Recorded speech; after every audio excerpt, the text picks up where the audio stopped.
శ్రీవారి మెట్ల మార్గంలో చిరుత సంచారం కలకలం రేపింది. ఈ మార్గంలో 400వ మెట్టు వద్ద చిరుత సంచరిస్తున్నట్లు భక్తులు గుర్తించారు. వెంటనే అధికారులకు సమాచారం అందించారు. తిరుమల శ్రీవారి మెట్ల మార్గంలో చిరుత సంచారం కలకలం రేపింది. దీంతో టీటీడీ భద్రతా సిబ్బంది అప్రమత్తమై హుటాహుటిన అక్కడకు చేరుకున్నారు. భక్తుల భద్రత దృష్ట్యా నేడు శుక్రవారం ఉదయం కొంతసేపు నడక మార్గంలో భక్తుల రాకపోకలను నిలిపివేశారు. ఆపై శ్రీవారి మెట్టు మార్గమంతా విస్తృతంగా తనిఖీలు చేపట్టారు. చిరుత సంచారం నేపథ్యంలో భక్తులు అప్రమత్తంగా ఉండాలని టీటీడీ అధికారులు సూచించారు.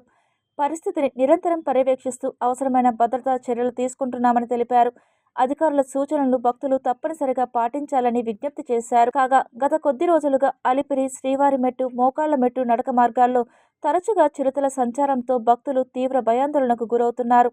ఆయా ప్రాంతాల్లోని సీసీ కెమెరాల్లో చిరుత కదలికలు చిక్కడంతో టీటీడీ తరచూ నడక మార్గాలను తాత్కాలికంగా మూసివేసిన సందర్భాలు ఉన్నాయి. అంతేకాకుండా నడక మార్గాల్లో సీసీ కెమెరాల ద్వారా నిఘా ఏర్పాటు చేశారు. రాత్రి వేళల్లో భక్తులను గుంపులుగా మాత్రమే అనుమతినిచ్చారు. నడక మార్గంలో భక్తులు ఒంటరిగా ప్రయాణించవద్దని ఆదేశాలు జారీ చేశారు. అలాగే అటవీ ప్రాంతాల్లో ఆహార పదార్థాలు పడవేయొద్దని సూచించారు. చిరుత కనిపించిన వెంటనే భద్రతా సిబ్బందికి తెలియజేయాల్సిందిగా ఇప్పటికే టీటీడీ అధికారులు ఆదేశాలు జారీ చేసిన విషయం తెలిసిందే.